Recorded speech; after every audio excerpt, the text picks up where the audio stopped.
It's hard to overstate the amount of cynicism directed at Bloober Team prior to the release of the Silent Hill 2 remake. Known for Layers of Fear, Observer, and the middling Blair Witch game, many didn't believe Bloober Team had the chops to handle Silent Hill 2's bleak tone, emotional intricacy, and nuanced yet troubled lead character.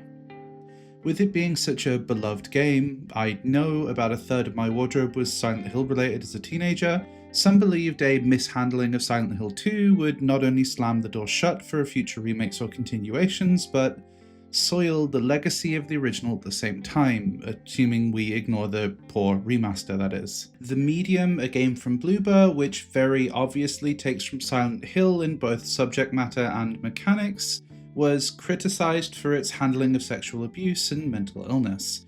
I've unfortunately only played the first hour or so I can't really speak on this specific topic. However, I don't bring this up to open up old wounds, but simply enunciate that Silent Hill 2 was a turning point for the team, a flash of brilliance that earnestly adds to the world in ways that are refreshing and consistent. Criticism exists of it, of course, but even that criticism can't ignore the obvious love poured into every inch of that game. Then we started to hear rumours about a new project, Bloober's first work on an original world in almost half a decade. In October 2024, around the launch of Silent Hill 2 Remake, Bloober admitted it had produced some quote-unquote shitty games before, but that it was done doing so.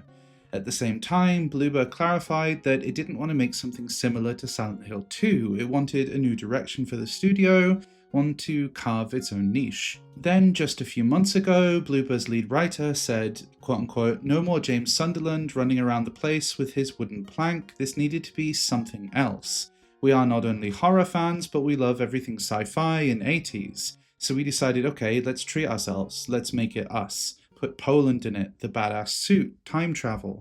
What do you want? What do you like? Someone said cats? Okay, let's do cats." In light of this, the choice not to ape Silent Hill feels intentional. Bloober wants to make original work. It wants to focus on something different and likely doesn't want to be seen as the team that just did Silent Hill 2 Remake. In a sense, Kronos: The New Dawn is the most important game it's made thus far, because for the first time, Bloober had real support, the kind of support that one only really earns after knocking it out of the park before. Here's what happened when I played Kronos: The New Dawn for myself.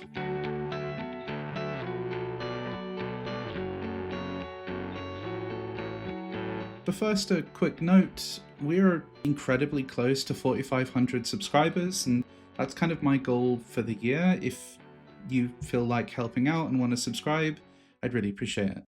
To put any comparison to rest here, Kronos: The New Dawn isn't really like Silent Hill in any way. It takes from other titans of the genre, like Resident Evil, but I think the single biggest influence is likely Dead Space. From the feel, to the control, to the specific way it handles inventory management and upgrades, to even the inclusion of a zero-gravity traversal/puzzle mechanic. Kronos: The New Dawn has you play as a traveller, someone employed by a mysterious collective known as the Collective, who has to explore an area after a grand cataclysmic event wiped out humanity to pick out key characters, travel back in time, and stop it from ever happening. Yeah, Kronos is a big fan of capital nouns, and a decent bit of the mystery of the game is centered on why you are following the orders of a mysterious cabal and how exactly you are helping by extracting these people. The world building is split up between a very fleshy visual identity, fairly interesting notes, and a central web of big mysterious names that aren't all that interesting in and of themselves. I can't help but feel like some of the nouns thrown out are kind of boring. They aren't given that much personality, and you aren't given a reason to care other than, well, the fact that you're playing the game. Now, by personality, I don't mean I wish that the Cabal were funny, but that elements of intrigue took a few hours to actually pop up. Contradictions, interesting turns of phrase, unique mission locations, these are all ways to give a little extra, even when it comes to a fairly secretive organization. The first few hours don't distinguish themselves from many of the horror games that Kronos takes from, and a mystery in itself isn't engaging unless the mystery has enough elements to actually intrigue. Otherwise, it feels a little half-baked. It's only when you start to get hints at the real cause of this infection that anything really engaging pops up, and Kronos does seem aware of the tropes around this genre and does pay off those story beats with elements that feel creative. You will likely guess many of the twists until the end, but there are moments you likely won't, and those are parts that Kronos focuses on. Let's talk about that disease, shall we? Humans are turned into pulpy, fleshy monsters known as orphans. They are violent, aggressive, but interestingly, they have a weird, almost communal relationship to each other. When you kill one, you have to watch its body as others can merge with it, creating a much stronger entity. I think this touches on why horror loves a disease story. An infection is always an interesting thing to explore from a horror perspective, especially one as symbiotic as this one. When bodies merge, they become stronger, but even on a very basic level, plagues are so cruelly horrible because it doesn't just rob us of our lives, but parts of our humanity, the essence of our communication. We rely on others for help with viruses, and yet without them, we wouldn't be infected in the first place. It's a unique burden, ripe for psychological exploration, and Kronos New Dawn certainly attempts that. Through notes, posters, warnings, there's a miserable picture of a town left in lockdown, slowly wasting away, as the space around them morphs into something truly horrible. The way that bodies interact is not only one of the more unique elements of Kronos, but also gives some mechanical and gameplay weight to the decisions you make. Save points give you some resources, access to a shop where you can buy and sell resources or upgrade your guns and suit. However, they also have a station that constantly replenishes a single fire grenade. Drop this on the ground and you can burn dead bodies. If you're smart, you can burn alive ones at the same time. You will likely do a lot of backtracking, and this is one of the reasons why. Given your fire replenishes at save stations, you can drop a fire, go back to safety, pick up another one, bring it out, use it in another encounter, rinse and repeat. The game rapidly goes from giving you too many resources to even hold, to then giving you nothing, and the difference is very often a room filled with a bunch of baddies you have to pump shots into. You can make ammo go further by upgrading damage and lining up bodies, or going for headshots, but the pacing never quite feels right. I, of course, don't have a problem with you running low on resources. In fact, I'd argue it's necessary for the genre, but I do think flippantly swapping from not enough to too much is indicative of poorly paced and occasionally rather cheap forced combat areas. Weirdly, despite this, I wouldn't actually say Kronos is all that hard of a game. Playing on the default difficulty, I died maybe 3 times in my entire playthrough, and even then, 2 of those I would say are probably down to user error and not necessarily the way the game paces itself. My issue here is that when survival horror games are so reliant on resources and the game doesn't seem to care about how it gives them to you, you stop connecting to the idea of saving them in the first place. Where Kronos does nail pacing though is in how it slowly feeds you upgrades and weapons. You get new modules for your weapon, which gives you access to alternative weapon types as you make your way through the game. Some of these are entirely missable, but you can more or less get through it with just the pistol with some patience and the right upgrades. In order to increase the firepower, mag size, etc., you have to spend energy, which is the game's currency. Your suit plus your fire weaponry, however, are upgraded with cores, which are finite. Splitting up upgrades between energy and cores means you are always working towards more damage or quicker reload speed, alongside things like more inventory space or higher health. In your inventory, each item takes up a slot, so it's a little less strategic than the likes of Resident Evil, and then you have resources which you combine together to make regenerative health items or bullets. Inventory is so limited that you will find yourself unable to pick everything up and backtracking.